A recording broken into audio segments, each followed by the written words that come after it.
The moment you open your mouth, people begin forming opinions about you long before they analyze a single idea you've shared.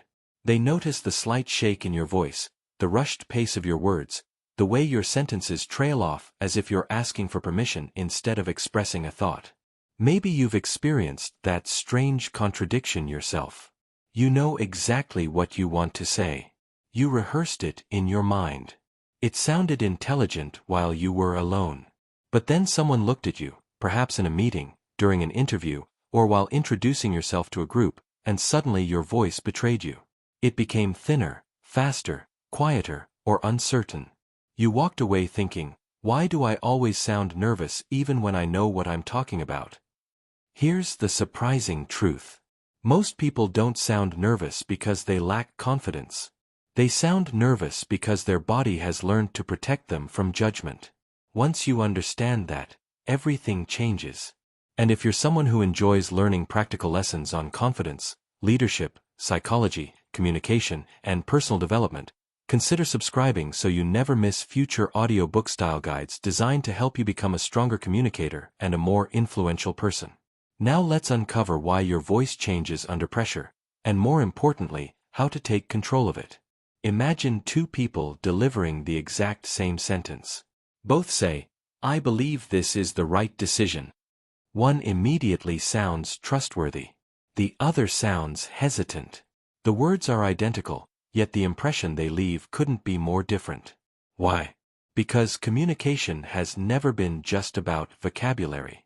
Human beings evolved long before written language existed. For thousands of years, our ancestors survived by reading tone, posture, facial expressions, breathing patterns, and vocal signals. Before people judged your ideas, they judged whether you seemed calm, capable, and emotionally stable. That ancient instinct still operates today. When your voice trembles or races, listeners often interpret it as uncertainty, even if your knowledge is exceptional. They aren't consciously deciding to doubt you. Their brains are simply responding to emotional signals faster than logical ones. Understanding this isn't discouraging. It's empowering. It means that improving your voice isn't about pretending to be someone else. It's about removing the signals that accidentally communicate fear. One of the greatest misconceptions about confidence is that confident people don't feel nervous. Look closely at accomplished leaders, experienced teachers, respected lawyers, successful entrepreneurs, or skilled surgeons before an important moment. Many still experience butterflies. Their heart rate increases. Their palms may become slightly sweaty. Their minds become more alert. The difference isn't the absence of anxiety. The difference is interpretation. Nervous speakers believe those physical sensations mean they're failing. Effective speakers recognize them as evidence that their body is preparing for performance. The same adrenaline that creates shaky hands can also sharpen concentration and increase energy. Think about an athlete waiting for the starting signal. A racing heartbeat isn't a problem. It's fuel. The challenge begins only when the athlete starts fearing the heartbeat itself. The same principle applies every time you speak. Have you ever noticed how nervous people often begin talking much faster than usual? They aren't trying to rush. Their brains are attempting to escape what feels like danger. Deep inside the nervous system, there's an ancient survival response designed to shorten exposure to threats. If speaking feels threatening, your body unconsciously thinks, "Finish quickly and get out." That's why many presentations begin with the speaker sounding as though they're trying to complete the entire speech before anyone notices them. Ironically, this creates the very impression they hoped to avoid. Listeners struggle to follow. Words blur together. Important ideas lose impact. Slowing down feels uncomfortable because your body interprets slowness as remaining in danger longer.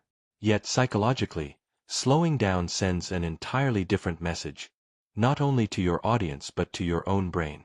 It quietly says, "There is no emergency here." Think about the last person whose voice immediately captured your attention. Chances are they didn't speak rapidly. They allowed silence to exist. They paused after important statements. They gave ideas room to breathe. Silence often intimidates nervous speakers because they assume people will judge every empty second. But experienced communicators understand something remarkable. Pauses create authority. Imagine reading a sentence with no punctuation. It becomes exhausting. Your voice works exactly the same way. Pauses aren't moments where communication stops. They're moments where understanding catches up. Great leaders know this instinctively. During negotiations, they pause before answering difficult questions. During interviews, they think before speaking instead of filling every gap with unnecessary words. Their silence communicates thoughtfulness rather than fear. Another hidden reason people sound nervous is that they try too hard to sound perfect. Perfection creates tension. Tension creates stiffness. Stiffness changes breathing. Breathing changes vocal quality. It's a chain reaction. Suppose you're introducing yourself during a networking event. If your internal dialogue is constantly saying, "Don't make a mistake. Don't forget your words. Don't sound awkward," your attention shifts away from connection and towards self-monitoring. It's like trying to dance while staring at your own feet. Every movement becomes unnatural. The irony is that audiences rarely expect perfection. They expect authenticity. Small imperfections often make speakers more relatable, while excessive control makes them appear distant. Think of your favorite teacher. They probably stumbled over a word occasionally, or laughed at themselves when they lost their place. Those moments didn't reduce credibility. They increased humanity. Psychologists often describe attention as a spotlight. Wherever you point it becomes your reality. Nervous speakers shine that spotlight inward. They constantly monitor themselves. How do I sound? What does my face look like? Did they notice my voice shaking? Am I talking too much? Am I boring them? Confident speakers direct the spotlight outward. They become curious about the people listening. Did they understand that idea? What question might they have? How can I explain this more clearly? What example would help? This shift seems small, but it transforms communication. Anxiety feeds on self-focus. Confidence grows through purpose. When your goal changes from protecting yourself to helping someone else understand, your voice naturally becomes steadier because your attention has somewhere more useful to go. Consider a doctor explaining a diagnosis to a worried patient. If the doctor's attention is consumed by personal insecurities, their explanation becomes hesitant and confusing. But if their attention remains on helping the patient feel informed and reassured, their communication becomes calmer. The patient senses certainty, not because the doctor eliminated every ounce of nervousness, but because concern for another person became stronger than concern for personal evaluation. This principle extends everywhere. Teachers, parents, managers, coaches, sales professionals, and even friends communicate more effectively when service replaces self-consciousness. Breathing deserves far more attention than most people give it because your voice literally rides on your breath. Imagine trying to play a musical instrument while starving it of air. It simply cannot produce a rich sound. Yet countless people unknowingly do exactly that every day. Before speaking, they take tiny, shallow breaths high in the chest. Their shoulders lift slightly. Their muscles tighten. As they begin talking, they quickly run out of air halfway through sentences. Their voice becomes strained, weaker, or shaky. They compensate by speaking faster, making the problem even worse. None of this happens because they lack intelligence. It happens because the nervous system automatically prepares for danger by changing breathing patterns. Watch a sleeping baby and you'll notice something fascinating. The stomach rises and falls smoothly with every breath. The breathing is deep, relaxed, and efficient. Adults often lose this pattern during stressful situations. Restoring calm breathing isn't about performing complicated techniques. It's about returning to the body's natural rhythm. Before entering a meeting, imagine filling your lungs slowly from the bottom upward instead of lifting your shoulders. Allow the air to settle. Then begin speaking only after the exhale starts naturally. This simple adjustment creates more vocal stability than endlessly practicing fancy speaking tricks. Think about actors performing on stage. Many people assume they possess naturally powerful voices. In reality, professional actors spend countless hours training breath control because they understand that emotion follows physiology. When breathing becomes stable, vocal tone becomes richer. When vocal tone becomes richer, listeners perceive greater confidence. That perception then feeds back into the speaker's own mindset, creating a positive cycle instead of a negative one. There is another habit that quietly weakens confidence without people realizing it: apologizing through the voice. You don't have to say the words, "I'm sorry," to apologize. Sometimes your tone does it for you. Ending every statement as though it were a question. Speaking so quietly that others constantly ask you to repeat yourself. Filling every sentence with maybe, I think, kind of, or I'm not sure, but. Even when discussing something you know well. These habits don't simply affect how others hear you. They slowly reshape how you see yourself. Language influences identity. The more your voice communicates hesitation, the more your brain begins believing hesitation is part of who you are. Imagine a young manager leading a team for the first time. She has excellent ideas but begins every suggestion with, "This might be a bad idea." Or, "I don't know if this makes sense." Before anyone evaluates the proposal itself, they've already received a signal that she doubts it. Contrast that with someone who calmly says, "Here's what I recommend and here's why." Notice the difference. Confidence doesn't require arrogance. It requires clarity. You can remain humble while expressing certainty. In fact, the strongest leaders often combine confidence with openness. They say, "Based on the information we have, this is the best direction. If new evidence appears, we'll adjust." That isn't weakness. It's mature confidence. Your voice is much like the steering wheel of a car. Tiny adjustments made consistently determine the direction of the entire journey. Most people look for dramatic transformations overnight, but lasting confidence is built through small habits repeated until they become automatic. Every time you slow your pace by just 10%, every time you allow a meaningful pause instead of rushing ahead, every time you breathe before speaking instead of during panic, you're teaching your nervous system a new lesson. You're proving that speaking is not a threat to survive, but an opportunity to connect. And over time, that lesson becomes stronger than fear itself. There is a fascinating reason why some people seem calm the instant they begin speaking, even in situations where the stakes are incredibly high.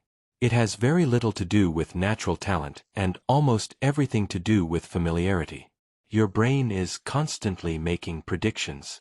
Every experience you repeat becomes a pattern, and patterns require less mental effort. Think about the first time you drove a car.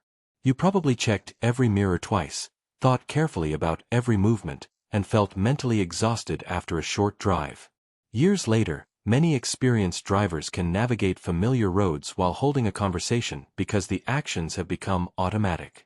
Speaking works exactly the same way. If most of your speaking experiences are associated with fear, embarrassment, or self-criticism, your brain predicts danger before you even open your mouth. But if you repeatedly expose yourself to speaking in small, manageable ways, your brain gradually updates its prediction. It begins expecting success instead of failure. This is one reason why experienced presenters often appear fearless. They haven't eliminated nervousness. They've simply accumulated thousands of successful repetitions that outweigh the few uncomfortable moments. Unfortunately, many people accidentally train themselves in the opposite direction. Imagine someone who avoids asking questions during meetings because they fear sounding foolish. Every time they remain silent, they experience temporary relief. Their anxiety decreases because they escaped the situation.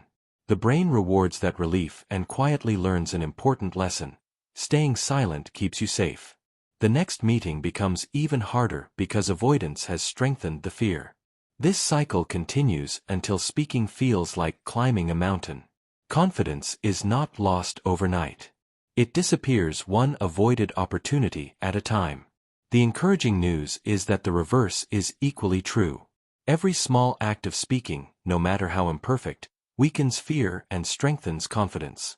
Asking one thoughtful question, introducing yourself to one new person, sharing one idea during a discussion. These moments seem insignificant individually, but together they rewire your expectations. Consider the difference between practicing perfectly and practicing realistically. Many people rehearse speeches alone in a quiet room where everything goes smoothly. They memorize every sentence until it sounds flawless. Then they stand in front of real people, hear unexpected laughter, notice someone checking their phone, lose their place for a second, and immediately panic because reality didn't match rehearsal. Effective communicators prepare differently. They expect interruptions. They expect small mistakes. They practice recovering instead of avoiding errors altogether. Imagine dropping a pen during a presentation. A nervous speaker may think, "Everyone noticed. I've ruined the moment." An experienced speaker smiles, picks it up, makes a light-hearted comment if appropriate, and continues without losing momentum. The audience usually forgets the incident within seconds because the speaker treated it as unimportant. Your reaction often teaches people how they should react. Have you ever noticed that children can tell stories for 10 minutes without worrying whether every sentence is impressive? They become completely absorbed in sharing the experience. Somewhere along the way, many adults stop telling stories and start performing. Instead of thinking, "I want you to understand what happened," they think, "I hope you think I'm intelligent." That subtle shift changes everything. Stories create connection because they focus on experiences rather than image. Suppose you're explaining why preparation matters. You could simply say, "Preparation increases confidence." Or you could describe the young employee who arrived at a meeting 20 minutes early, reviewed the agenda one final time, anticipated 3 difficult questions, and spoke with remarkable calm, not because she was naturally confident but because preparation had replaced uncertainty with clarity. Which version stays in your mind longer? The second one does because the human brain remembers experiences far better than abstract ideas. Leadership experts often emphasize that influence comes from reducing uncertainty for other people. Think about a captain addressing passengers during turbulence. If the captain sounds rushed and anxious, passengers become more frightened even if the situation is completely under control. If the captain speaks slowly, clearly, and confidently, people feel reassured before they even understand the technical explanation. The words matter, but the delivery shapes how those words are received. This is why sounding calm isn't just about personal confidence. It's an act of leadership. Every conversation influences someone else's emotional state. Your voice can increase anxiety or reduce it. It can create confusion or clarity. Can make people feel judged or understood. One habit that separates strong communicators from nervous ones is that they stop trying to fill every second with words. Many people believe talking continuously makes them appear knowledgeable. In reality, endless talking often reveals insecurity. Imagine asking someone a difficult question during a job interview. A nervous candidate may begin answering immediately, adding unnecessary details, changing directions halfway through, and speaking for 3 minutes without actually addressing the question. A confident candidate pauses for 2 seconds, organizes their thoughts, and gives a clear, structured answer. Those 2 seconds feel much longer to the speaker than to the audience. Inside your mind, the pause feels like an eternity because you're aware of every heartbeat. To everyone else, it simply looks thoughtful. This difference highlights something psychologists call the spotlight effect. We consistently overestimate how much other people notice our behavior. If your voice shakes slightly during one sentence, you may replay that moment in your mind for days. The audience, meanwhile, is already thinking about the next point or wondering what they'll eat for dinner. Most people are far less focused on your imperfections than you imagine. They are busy managing their own insecurities. Realizing this can be incredibly freeing. You don't need to achieve perfection because nobody else is expecting it. Think about some of the most memorable public speakers in history. They were rarely remembered because every sentence was flawless. They were remembered because they believed deeply in what they were saying. Passion has a remarkable ability to override minor imperfections. A speaker who occasionally stumbles over a word but communicates genuine conviction often leaves a stronger impression than someone who delivers every sentence perfectly while sounding emotionally detached. This doesn't mean preparation isn't important. It means authenticity amplifies preparation. Knowledge provides substance, but belief gives that knowledge life. There is another powerful principle that often goes unnoticed. Your voice reflects your expectations before it reflects your ability. Suppose you walk into a conversation assuming people are waiting for you to fail. Your posture changes. Your breathing becomes shallow. Your facial muscles tighten. Your voice follows. Now imagine entering the same conversation with a different assumption. These people simply want to understand what I have to say. The external situation hasn't changed at all, yet your internal state changes dramatically. Expectations influence physiology, and physiology influences communication. This is why successful performers often visualize positive outcomes before important events. They aren't engaging in wishful thinking. They're preparing their nervous system for the experience they want to create. Business negotiations provide an excellent example. Two sales professionals may have identical products and similar experience. One desperately hopes the client says yes because they fear rejection. The other approaches the conversation with genuine curiosity, asking thoughtful questions and calmly explaining solutions. Ironically, the second person often closes more deals because confidence encourages trust. Customers rarely enjoy feeling pressured, but they appreciate clarity. When someone speaks without desperation, people naturally become more receptive. A useful way to think about communication is to imagine that your words are passengers and your voice is the vehicle carrying them. Even brilliant ideas struggle to arrive safely if the vehicle is unstable. Conversely, a calm, steady voice helps ordinary ideas sound more persuasive. This doesn't mean style matters more than substance. It means substance deserves a delivery that allows people to appreciate it. If you've spent years improving your knowledge, your skills, and your expertise, doesn't it make sense to invest time improving the instrument that delivers all of it? Another mistake many people make is trying to eliminate nervousness before taking action. They tell themselves, once I feel confident, then I'll volunteer for presentations. Once I stop feeling anxious, then I'll speak up during meetings. Confidence rarely works that way. Action comes first. Confidence follows evidence. Every successful experience becomes proof that you are capable. Waiting for confidence before acting is like waiting to become fit before going to the gym. The process itself creates the result. Imagine a young entrepreneur preparing to pitch an idea to investors. The night before, she still feels nervous. Her hands are slightly cold. She wonders whether she'll remember everything. Yet she stands up and begins anyway. The first minute feels uncomfortable, but then something interesting happens. She becomes absorbed in explaining the problem her company solves. Questions from investors shift her attention away from herself and toward the conversation.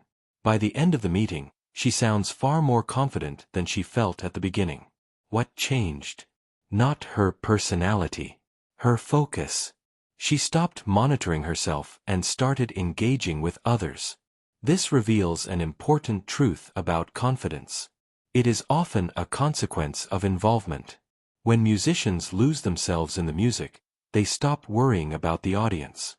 When athletes become immersed in the game, they stop thinking about the crowd. When speakers become deeply invested in helping listeners understand, self-consciousness gradually fades into the background. The goal isn't to forget yourself completely. The goal is to become more interested in the message than in your own fear. There is immense freedom in accepting that not every conversation needs to be extraordinary. Sometimes your objective is simply to communicate clearly. If you're ordering coffee, asking for directions, contributing one useful idea during a meeting, or introducing yourself to a colleague, you don't need a performance worthy of a standing ovation. You need clarity, sincerity, and presence. Ironically, people who stop chasing impressive conversations often become much more impressive communicators because they remove unnecessary pressure. Perhaps the most reassuring realization of all is that your voice is not a fixed part of your identity. It is a habit. Habits can change. The nervous tone you've carried for years is not proof that you're destined to sound that way forever. It is simply the result of patterns your brain learned under certain conditions. And anything learned can be relearned. Every calm breath, every deliberate pause, every sentence spoken a little slower than feels comfortable is another vote for the communicator you are becoming. The final piece of the puzzle is understanding that confidence is something your audience experiences before you do. That may sound strange, but think about it carefully. There are countless moments when people have appeared confident while privately battling doubt. A teacher walks into a classroom after receiving difficult personal news but still creates a calm learning environment. A pilot may feel the weight of responsibility before takeoff, yet passengers hear only a steady, reassuring voice. A manager delivers difficult feedback while wondering whether they're choosing the right words, but the employee remembers them as composed and thoughtful. Confidence is not always a feeling that magically appears before action. More often, it is a behavior that eventually changes how you feel. Your audience doesn't have access to your thoughts. They only experience what you consistently communicate through your voice, your pace, your breathing, and your presence. This is why consistency matters more than intensity. Many people search for one breakthrough technique that will permanently erase nervousness. They watch motivational videos before every presentation, hoping to feel fearless. For a few hours, they may feel inspired. Then the next important conversation arrives, and the familiar anxiety returns. Motivation is powerful, but it fades. Habits endure. A person who spends 5 minutes each day reading aloud slowly, practicing deliberate pauses, recording their voice, and paying attention to breathing will almost always outperform someone who waits for inspiration before practicing. Improvement rarely arrives in dramatic leaps. It grows quietly through repetition until one day you realize that situations which once terrified you now feel completely ordinary. Think about someone learning to play the piano. During the first few lessons, every finger movement requires conscious effort. Looking at the keys, remembering the notes, coordinating both hands, it all feels overwhelming. But after months of practice, the same person can play beautiful music while thinking about the emotion of the piece instead of individual notes. Speaking develops in exactly the same way. At first, you'll consciously remind yourself to slow down. You'll intentionally lower your shoulders. You'll remember to pause instead of rushing. These actions may feel unnatural. That's perfectly normal. Every new habit feels awkward before it becomes automatic. Don't mistake unfamiliarity for failure. Sometimes awkwardness is simply evidence that you're growing. One of the most effective exercises you can adopt is surprisingly simple. Instead of practicing only important speeches, practice ordinary conversations. When ordering food, speak just a little more slowly than usual. When greeting a neighbor, maintain eye contact for 1 extra second. When answering a phone call, smile before saying the first word. When someone asks how your day is going, resist the urge to answer automatically. Instead, respond with intention and calmness. These tiny moments seem insignificant, yet they are the building blocks of a confident voice. The brain doesn't separate practice from real life. Every conversation teaches it what to expect the next time you speak. Another powerful habit is becoming comfortable with silence after you've finished speaking. Many nervous communicators ruin strong statements by immediately explaining them again. Imagine saying, "I believe this is the best solution for 3 reasons," and then calmly presenting those reasons before stopping. That's enough. Yet many people continue talking because silence feels uncomfortable. They repeat themselves, soften their message, or introduce unnecessary doubt. Trust your listener. Give people time to think. The most persuasive communicators understand that influence often happens during the pause after the message, not just during the message itself. There's also tremendous value in changing the questions you ask yourself before speaking. Most nervous people unknowingly ask questions that increase anxiety. What if I forget what I want to say? What if they don't like me? What if I embarrass myself? What if I sound stupid? Your brain immediately starts searching for evidence to support those fears. But what if you replaced those questions with better ones? How can I make this easier to understand? What's one idea that could genuinely help someone today? How can I leave this person feeling clearer than before? Notice how these questions shift your attention away from protecting your ego and toward creating value. The quality of your communication is heavily influenced by the quality of your focus. History offers countless examples of leaders who weren't remembered because they possessed naturally beautiful voices. Many had accents. Some spoke more slowly than others. Some weren't especially charismatic in the traditional sense. Yet they inspired millions because people believed they meant what they said. Authentic conviction consistently outperforms polished performance. Think about conversations you've had with people you deeply respect.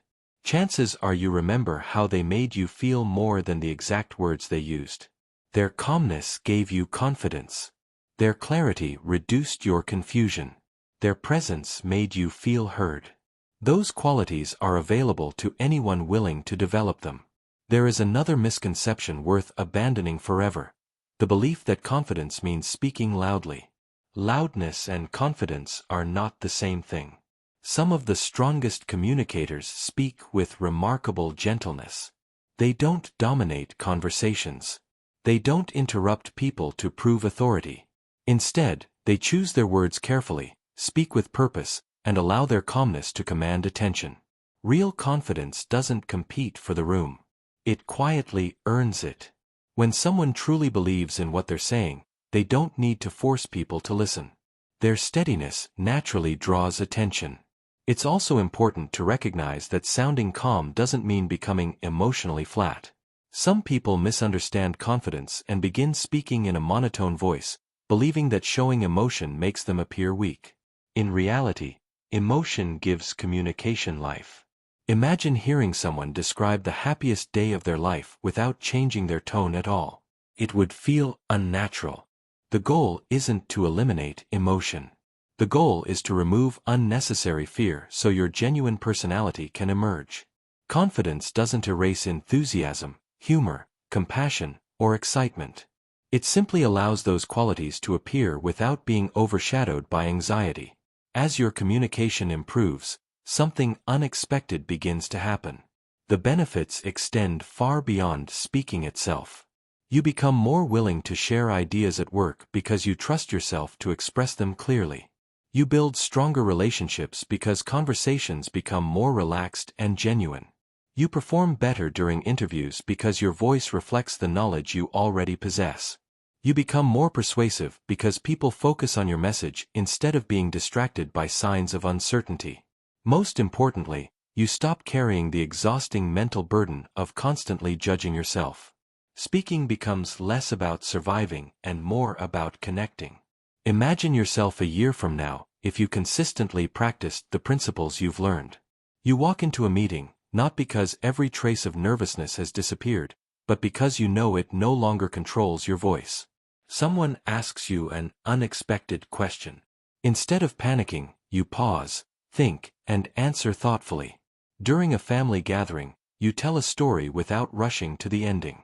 In an interview, you breathe before answering instead of filling every second with nervous words. During a difficult conversation, you stay calm even when emotions rise around you. None of these moments seem dramatic on their own. Yet together, they completely change the way people experience you, and perhaps even more importantly, the way you experience yourself. Remember the central truth that runs through everything we've discussed. You do not sound nervous because you are incapable. You sound nervous because your nervous system is trying to protect you from something it mistakenly believes is dangerous. But speaking is not a threat. It is one of the most powerful tools human beings possess. Every friendship begins with conversation. Every movement begins with someone speaking an idea aloud. Every great leader, teacher, parent, mentor, entrepreneur, and innovator has relied on the simple ability to communicate with clarity and conviction. Your voice is more than sound. It is the bridge between your thoughts and the world. Every time fear weakens that bridge, your ideas struggle to reach the people who need them. Every time you strengthen it, your influence grows. So the next time you feel your heart beating faster before speaking, don't ask yourself, how do I stop feeling nervous? Ask a better question, how can I stay present despite feeling nervous? Take one slow breath. Let your shoulders relax. Speak a little slower than feels natural. Finish one sentence before thinking about the next. Allow silence to become your ally instead of your enemy. Focus on helping rather than impressing. Trust preparation more than panic. And remember that every conversation is another opportunity to teach your brain that your voice deserves to be heard. Years from now, you probably won't remember every technique from this audiobook.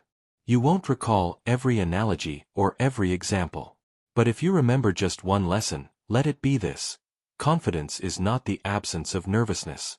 It is the decision to let your message become more important than your fear. The world has never been changed by people who waited until they felt perfectly confident. It has always been changed by ordinary people who chose to speak anyway. Your ideas matter. Your experiences matter.